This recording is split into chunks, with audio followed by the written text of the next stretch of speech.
everybody, and welcome to Plaid Stallion's Toy Ventures. I am Brian, your host, and you might notice that this seems like a different locale, and you're right.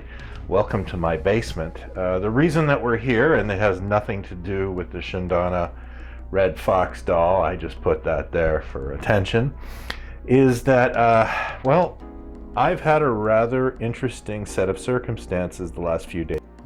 You see, about a week ago, got a knock on my door. It was a friend of mine, and she mentioned her aunt's moving, and her cousin, who was my age, did not want his childhood toys. And would I be interested? And would I? Obviously, I was very interested.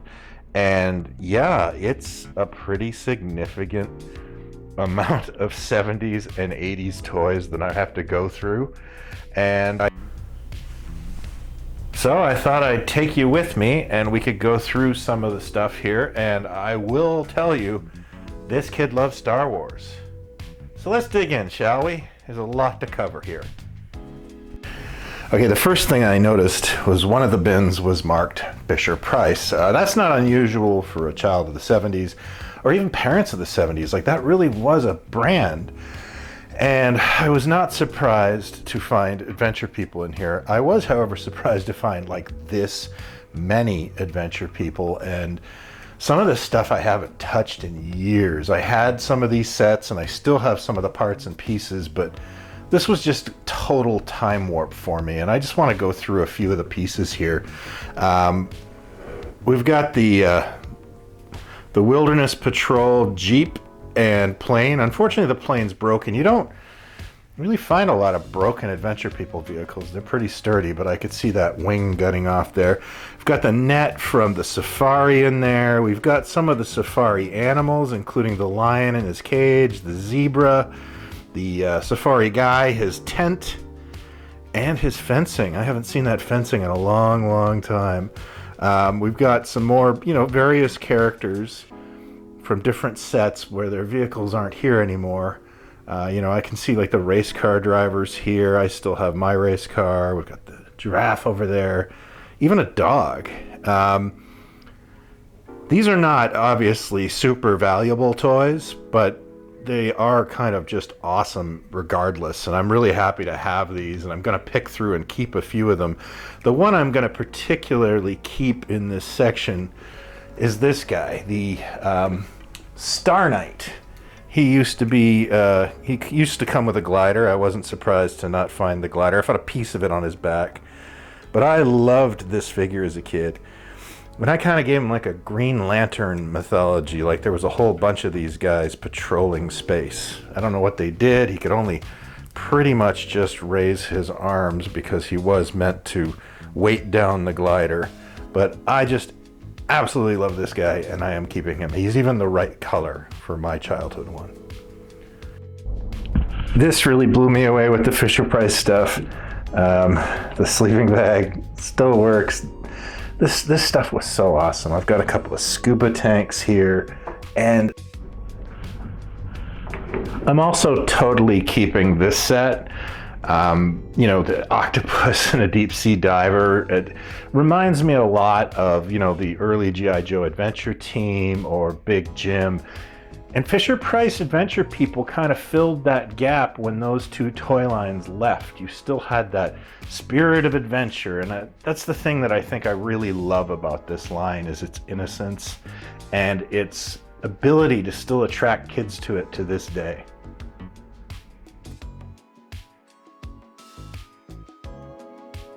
So there's a lot of action figures in this, and gosh, there is nothing more exciting than grabbing a carrying case and hearing, oh, there's stuff in there.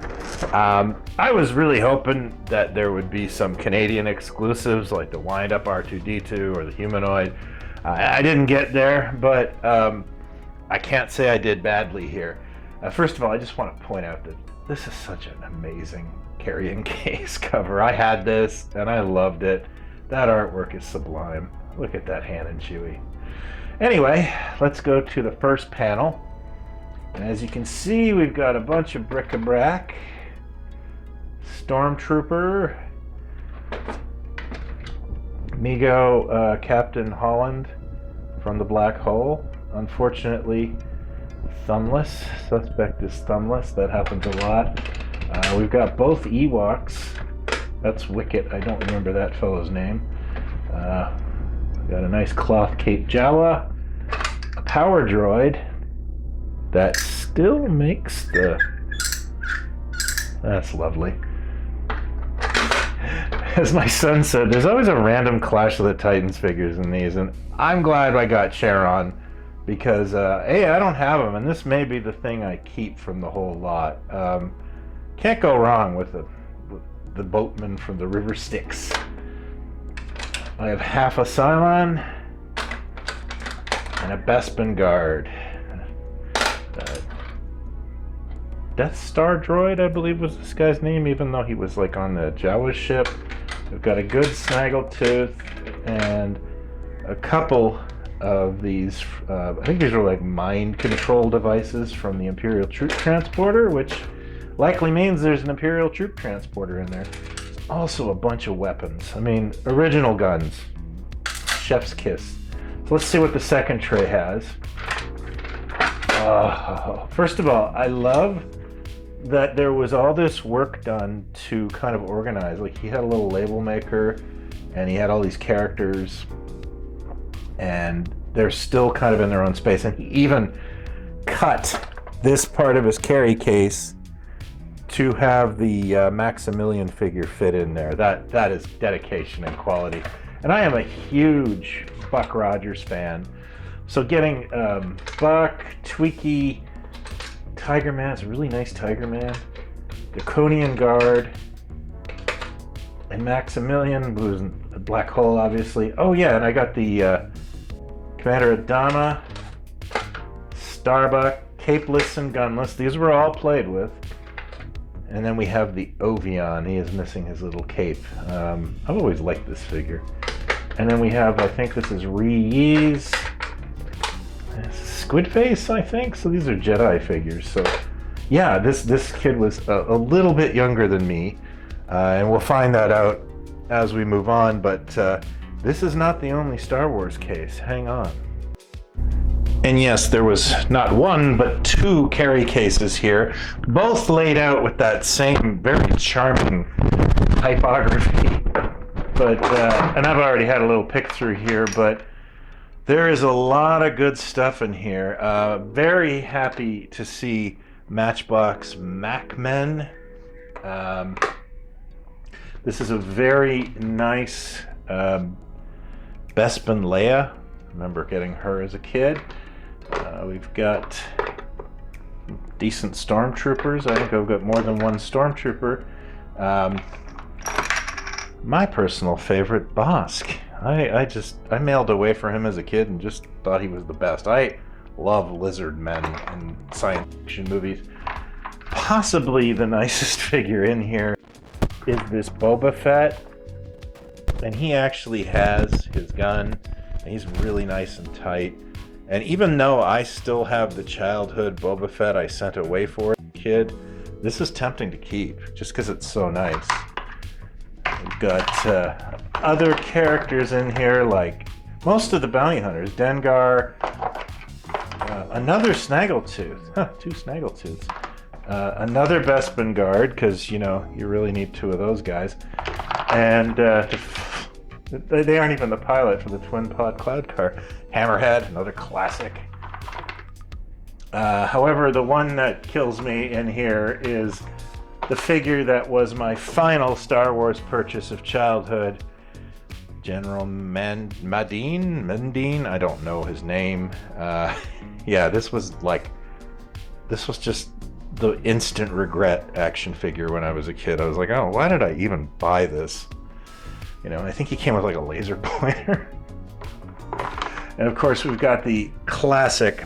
You got Bespin Luke, Farm Boy Luke, and from the original 12, Death Squad Commander. Stuff. This is really fun to go through. I got a destroyed IG-88. Oh, a Jawa gun. Oh, fantastic. I didn't even know that was there. How? Oh, Han Solo's gun. Oh, you know, original weapons. So fun. There's Boba Fett's gun, Han Solo's gun, and the Jawa gun. That's great. Nothing in there, right? Oh, and look, another Jawa. Can't have enough Jawas. They're army builders, you know. So yeah, this is just absolutely joy. And there's way more action figures loose in the bins. Apparently, the son had been through these a few years ago and picked everything he wanted, and it was all up for grabs. So there's a happy ending to this as well. There's the AT-AT driver, and I can't remember this guy's name. Mumbly Joe? Anyway, let's continue on, shall we? This is just a neat little bit of trivia. This is a Snoopy diecast car by a company called Aviva.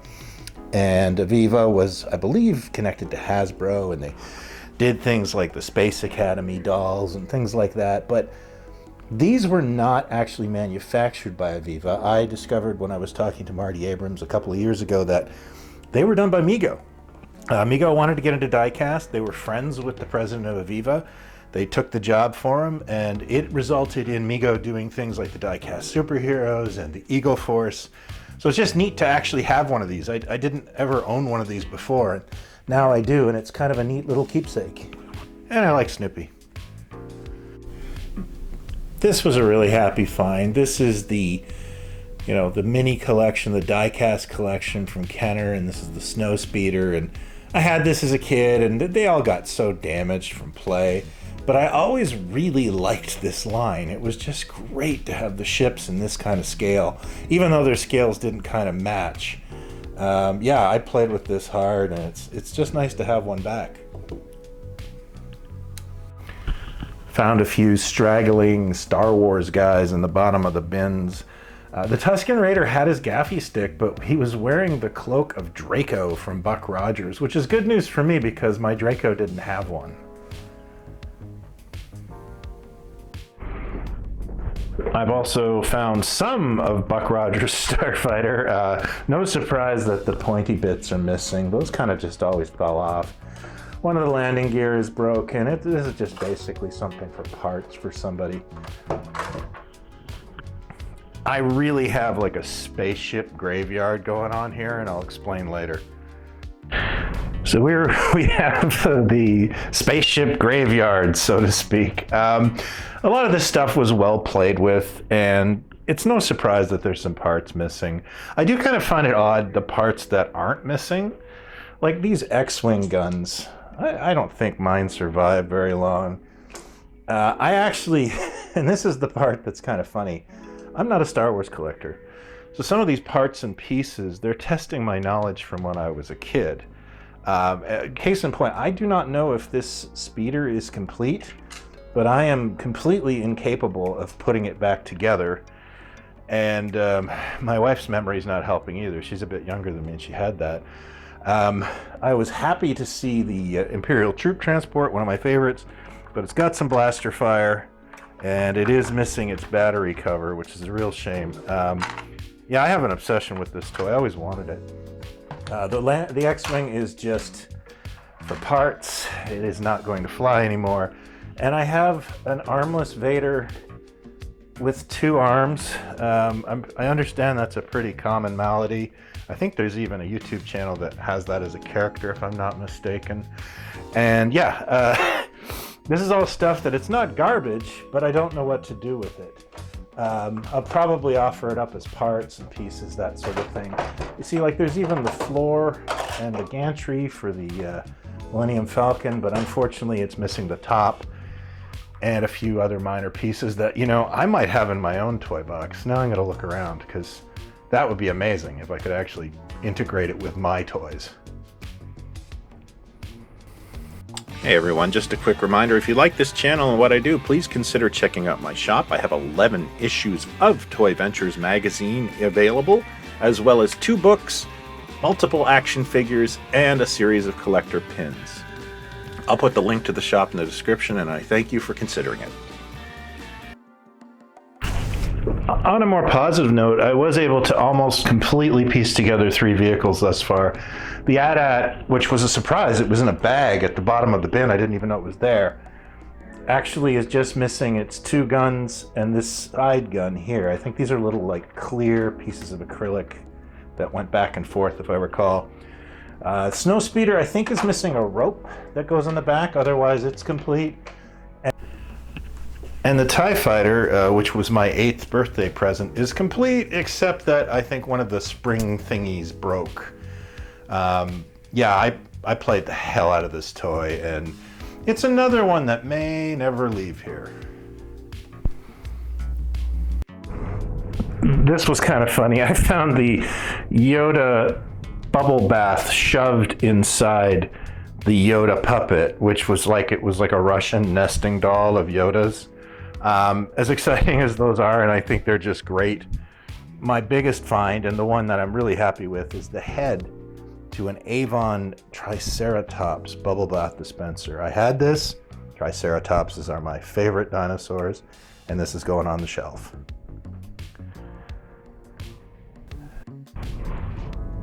One of the most interesting things I noticed was there was kind of a lack of 80s toys. And you know, this guy was a couple of years younger than me, so I was surprised not to see some Joes or some Transformers or He-Man. Absolutely no He-Man. His mother answered the question for me and basically just said that he really wasn't into those other toy lines, and any toys he would have gotten would have been, you know, kind of nominal. And that really shows, because the Transformers I did find were kind of like the lower end or lower priced ones, I guess. They're not the big units. Which suggests like an impulse purchase. This guy is broken, sadly, and I'm pretty sure this guy's incomplete. We got one G.I. Joe vehicle intact here. It's even got the little missiles, which are really neat.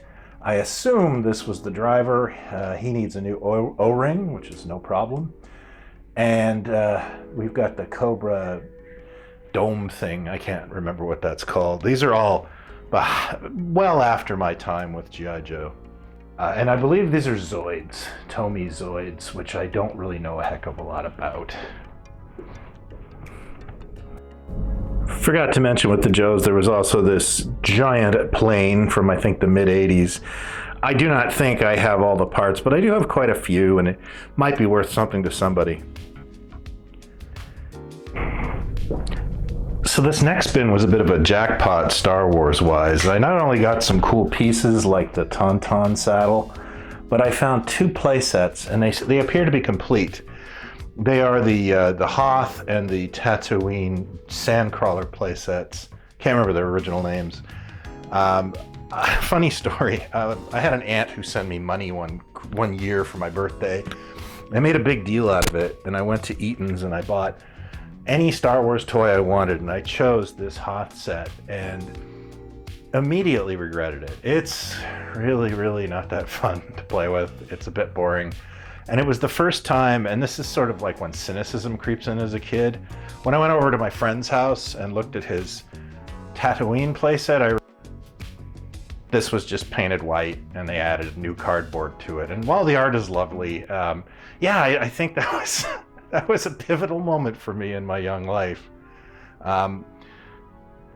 Much as I'm kind of cynical about the Hoth set as a kid, I did think that the Tatooine one was way cooler, mainly because it gave you a sandcrawler, a vehicle that was kind of expensive to own, and it gave you the pod, which is a really neat feature. And you can see that like the playset's made for the pod, and it doesn't have a home on the Hoth set, does it?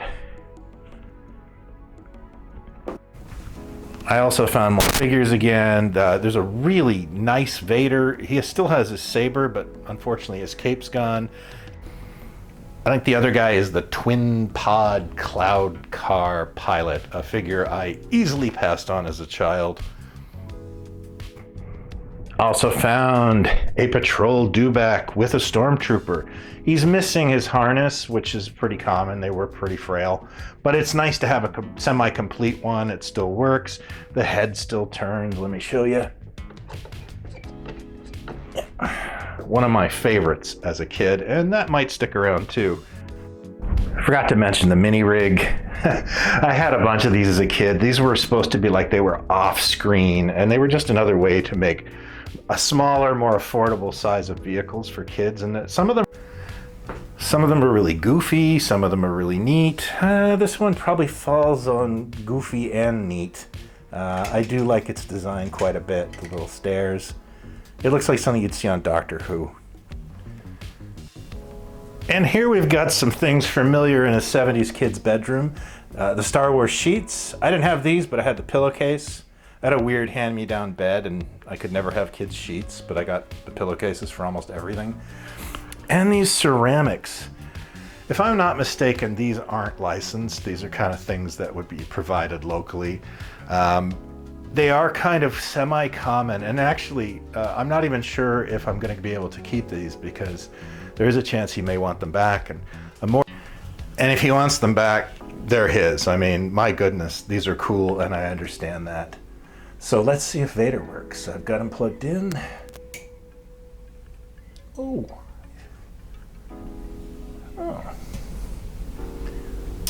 Ah, there you go. Okay, so some of the lights are working. Let's just zoom in on that. Yeah, you can see it faintly. He is lighting up. I need to go find some Christmas bulbs from the 1970s, which I actually might have in the garage. So that'd be really cool. And I can see why this was such a fun piece to have as a kid. As for the R2, she said it was a bank, and it has a bottom, but it doesn't have a coin slot for the top. So I don't know how that works. I guess you have to open the bottom and put them in. It's really strange, but what a nice piece, and it's in great shape. No chips or anything like that. Really nice piece of memorabilia from that era. Finally, I have a few stragglers here. Like I said earlier, I did find a MacMan Mobile Action Command by Matchbox in one of the bins, and no surprise, I found 3 of the vehicles. I love these toys. Really hit my imagination as a kid, and I've always kind of thought they deserved a little more attention. Also in the pile was this, the Cosmo Sounds 12. Now it's missing its battery cover, and it's been through some real hellacious cosmic wars, but it still works.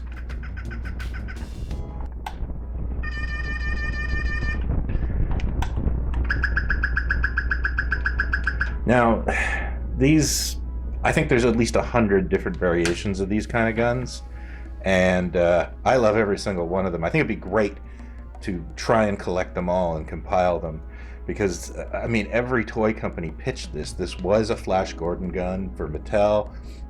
Actually, Mego tried to sell it as a Buck Rogers gun. It really, really got around. So anyways, that's what I've been doing for the last 2.5 weeks. I've actually been going through this collection, working on the magazine, which is coming out very soon, and working on the Lincoln Monsters. So there's a lot of exciting stuff happening. Thank you as always for watching. If you're new to this, please consider hitting like and subscribe. I do this every week.